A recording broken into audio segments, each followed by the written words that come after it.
Саламатсыздар урматтуу менин көрмандарым. Бүгүн мен бир маселени көтөргүм келип атат да, бул маселе жөнүндө мен буга чейин айтып келгем. Бирок дагы эле айткым келет. Мага бир бала бакчада иштеген жумушчулардын тобу кайрылды. Алар билим берүү министрликтин алдында укугубузду короп бергилечи деп кайрылганына макул деп арызын алып калгам. Бүгүн билим берүү министрлигине барам. Бирок маселе эмнеде экенин түшүндүрүп бергим келип атат. Анткени себеби ар бир жамаатта ушундай пикир келиспештиктер болуп калышы мүмкүн. Эмнеден ал чыгат, кантип аны чечиш керек, мен түшүндүрүп бергим келип атат. Бул айтылган бала бакча жаңы эле ачылган экен. Анан жаңы ачылып атканда билесиңер да, биринчи балдарды ала элек кезде 1-2 ай ремонт иштерин жүргүзүп, тазалап, тияк бияктарын актап, сырдап, баягы гүл от тургузуп, баягы жалпы бала бакчанын өңү, түсү, түрп адаты жакшынакай болсун деп аябай иштешет. Анан 2 ай иштегенден кийин айлыктарын алып, анан балдарды кабыл ала баштагандан кийин эле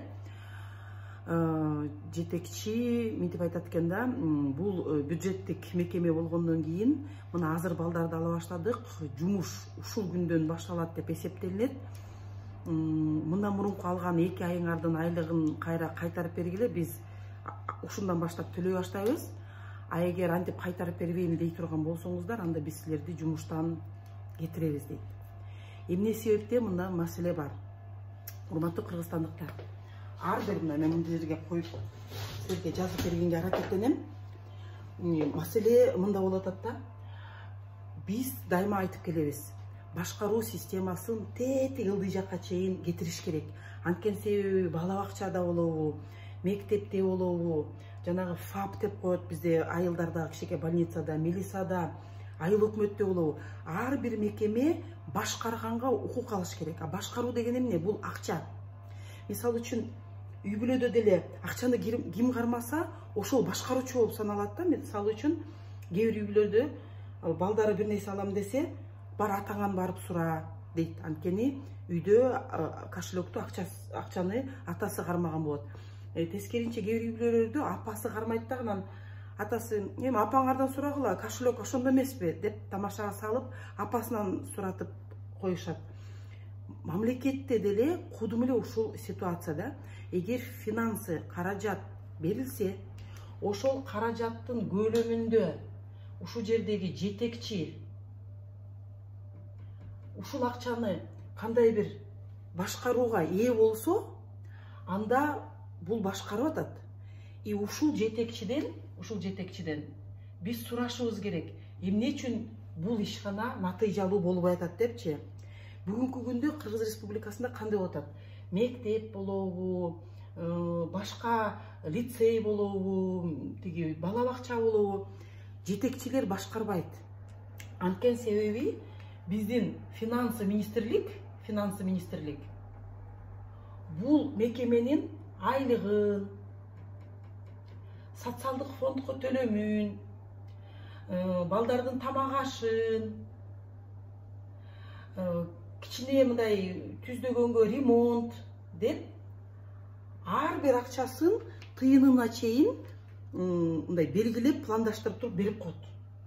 Элестеткиле, силер өзүңөр жетекчи болсоңор, бүт каражаттардын баары силерде жазылган болсо, кайдагы башкарылат? Мисалы үчүн, менин кызым, кичүү уулум окуган мектепте бир күнү коросунан эле жердин астынан ысык суу жарып чыкканда, труба жарылып.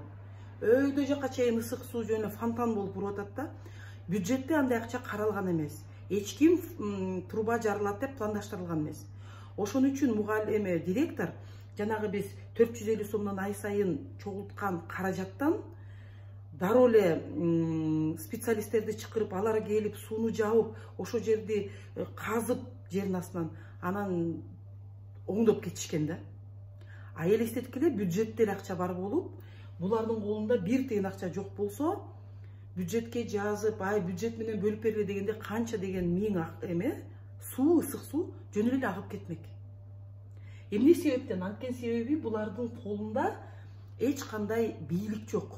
Көбүнчө учурларда бүгүн окуу жайларда даже кассир деген должность кереги жок болуп калган. Анткени баары безналичный форма келет. Булар сразу эле мугалимдердин карточкасына бөлүп берет дагы. Калган нерселердин баары безналичка менен келип, тендер менен ойнолуп атып эле ушинтип баягы мындай башкаруучусу көп учурларда өзүнүн жамааты менен, өзүнүн эли менен, айылы менен же шаары менен кантип башкарсак деп сүйлөгөнгө дагы мүмкүнчүлүк болбой калат да. Мына азыркы бала бакчада кудум ушундай болгон да. Ачыла электе баягы акчадан төлөп коюшкан, бийлик үчүн бала бакча мына могул айдан, мисалы үчүн май айынан ачылып атат десе, анда айлык акы, соцфонд, аркы-беркилердин баары май айынан төлөнө баштайт. Апрель, март 2 ай ошол жактын жамааты жышып, жууп, тазалап, гүл отургузуп, аркы-берке кылгандардын баары эч ким менен эсепке алынбайт. Ошондо орто жерде бул жетекчи жаман болуп калат да. Бир четинен жамаат кичинекей эмес да, баарына даже 10 000 сомдон айлык бергенде деле 20 киши жамаатында болсо, бул абдан чоң акча болуп калат. Ошон үчүн жалпысынан же дароо түшүндүрүш керек болчу. Бүгүн 2 ай биз ушинтип акча каражатсыз иштеп тазалап турабыз, кийин силерди жумушка алып ушундай айлык аласыңар деп. Эмнеси болсо дагы ушундай каржылоо маселесинин айынан бүгүнкү күндө көп деген мекемелерде чыр-чатактар пайда болот. Мугалимдер ойлошот, баарын жетекчи чечип атат, ошон үчүн бизди туура эмес жолго салып атат деп. Жетекчи өзүнүн ачык айкындуулугу жок болгон үчүн, балким кээ бир жактан бир нерсе кыйтың-пыйтыңдарды кысып калган үчүн жалпы ачык айкындуулукка чыга албай, өйдө жактан мени ушинтип кысымга алып атат же өйдө жактагы саясат ушундай дегенде да айта албаганына байланыштуу көп түшүнбөстүктөр пайда боло берет. Бул кантип чечилиш керек деген жол баарыңарга түшүндүрмө. Мисалы үчүн бала бакчада 300 бала болсо, мамлекет айтыш керек, бир бала бакчада 3 мал тамак ишкенге, мисалы үчүн бир айда 6 000 сом кетет деп коелук. 6 000 сом кетсе, бул жер 18, 3, 2, 5. 1 800 000 300 балага мамлекет кепилдик кылат деп туруп, муну ваучер деп коет да. Ар бир баланын аркасынан могу 6 000 сом ээрчийт деп. Анан бул жетишсиз болсо, бул акча жетишсиз болсо, уже жетекчи попечительдерге чыгат. Жетекчи ата-энеге чыгат. Жетекчи донорлорго кандай бир проект жазганга мүмкүнчүлүгү бар. Анан ушул каражаттардын баарын бириктирип, өзүнүн окуу жайын максималдуу түрдө жакшы кылганга аракеттенет.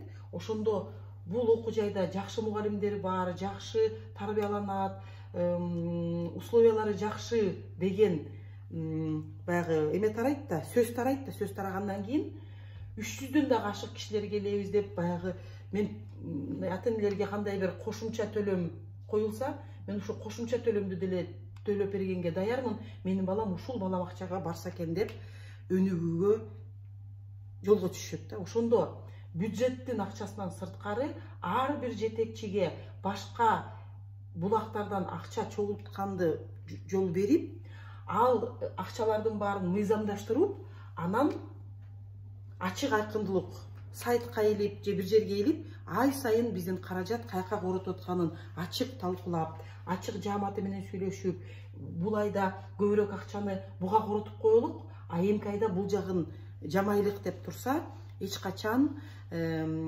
коллективде өйдө ылдый мындай пикир келиспештиктери болбойт да. Ошон үчүн каржылоо системаны Кыргызстанда ар бир акча баланын аркасынан ээрчиш керек деген бул ваучердик система.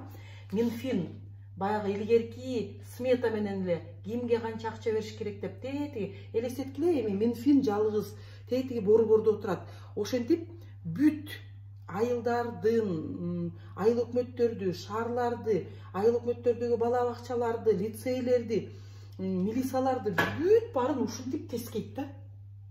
Ошондо миңдеген жетекчилер чыныгы жетекчи эмес. Алар жөн эле Минфинден алган акчаны эле тилерге берип, ошо жерди кандай бир баш көз болуп турганда, антип жетекчи боло албаса, анда ушундай системанын бизге эмне кереги бар деген маселе туулат да. Ошон үчүн биз азыр Кыргызстан өнүгүүгө жолду түшүргүбүз келсе, биз ваучердик каржылоону талап кылышыбыз керек. Балабыз бул садик, бул бала бакча жакпай башка жака кете турган болсо, биякта 299 калат дагы 6000 сому башка садикке баланын аркасынан ээрчип кетиш керек. Бүгүн министрликке бул катты алып барып келем, кандай чечер экенин билбейм. Маселе глобалдуу түрдө мынтип ваучер киргизүүнүн аркасынан чечилиш керек. Локалдуу эмеде балким кандай бир дагы мындай түшүндүрмөлөрдү берип, бала бакчадагы жетекчи менен жумушчулардын ортосундагы пикир келиспештик чечилип каларына мен ишенгим келет. Барыңар сак саламатта болуңуздар. Жакшы маанай каалайм.